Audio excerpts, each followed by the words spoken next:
morning, everyone. I'm Ria from Chempaka International, reporting this week's global news. Pandora Papers expose secret wealth dealings of world leaders, celebrities, billionaires. 600 journalists in 117 countries investigated files and data obtained by ICIJ in Washington, D.C. The data was obtained by the International Consortium of Investigative Journalists 2 years ago, and the findings are being made public after a year-long investigation, IE reported.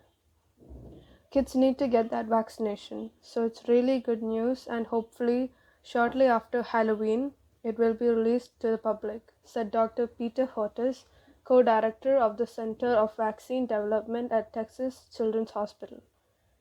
France moves toward ban on so-called gay conversion therapy.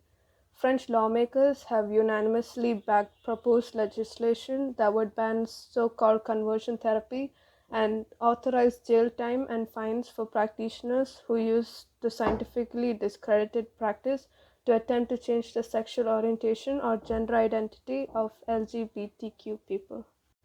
Germany and Denmark said they had repatriated women and children who had joined the Islamic State from a camp in northern Syria. While Germany repatriated 8 women and 23 children, Denmark repatriated 3 women and 14 children. German Foreign Minister Heiko Maas said that women are in custody and facing a criminal investigation.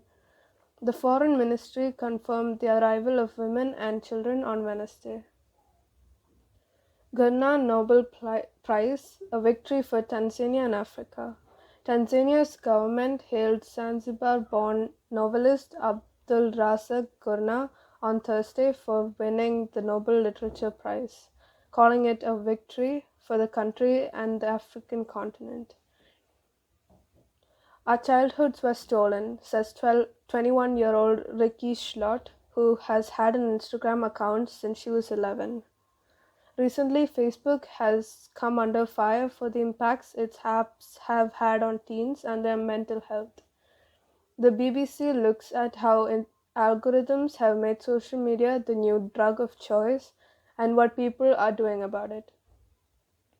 A US nuclear submarine hit an unknown object while submerged in water in the Asia-Pacific region, injuring a number of sailors, US officials say.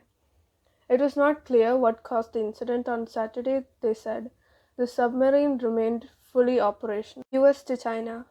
We will stand up for our friends. In an interview with the BBC diplomatic correspondent James Landale, Mr. Sullivan said the US will stand up and speak out over any actions that may undermine peace and stability across the Taiwan Strait. Tesla has announced it will move its company headquarters to Texas from California.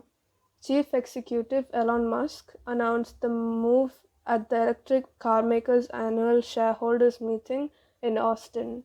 Mr. Musk had fallen out with local politicians in Alameda County, California, the location of key Tesla factory, over its COVID response. That marks the end of the report. This is Ria signing off, and we shall see you next week.